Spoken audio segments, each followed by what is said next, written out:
So today we're going to talk about the amount of ketones in your body when you're fasting, and if it's dangerous if these ketone levels go too high. The problem is mainstream medicine does not differentiate between something called nutritional ketosis, which is the healthy version of ketosis, and something called diabetic ketoacidosis. So sometimes when you go to your doctor, if you mention you're on a ketogenic diet, you might not get support. I mean, even if you do a search on ketones on Google, you'll get all sorts of very unfavorable things that will show up. You'll get the connection between ketones and diabetic ketoacidosis being a complication of diabetes that can lead to a coma or death.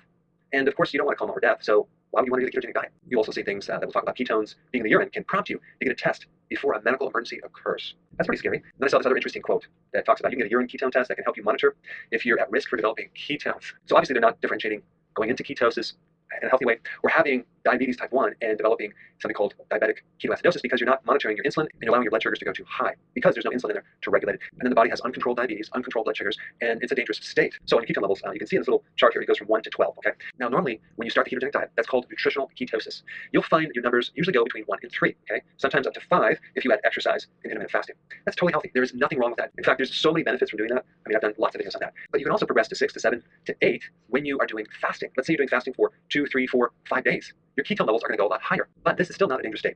It's not when you get to like 10, 11, 12 that it becomes a dangerous situation, and this usually always occurs if you're a type 1 diabetic and you forgot to take your insulin. So I just wanted to create this short video to increase your awareness on the difference between nutritional ketosis and the unhealthy version of developing ketones in your blood, which nearly always comes from an uncontrolled diabetic situation. Now, if you don't get support from your medical doctor, simply ask the doctor, what is the difference between nutritional ketosis and diabetic ketoacidosis, and just see what they say. You're going to be quite surprised that they don't even know what nutritional ketosis actually is. Hey, before you go, if you're benefiting from any of my content, I would love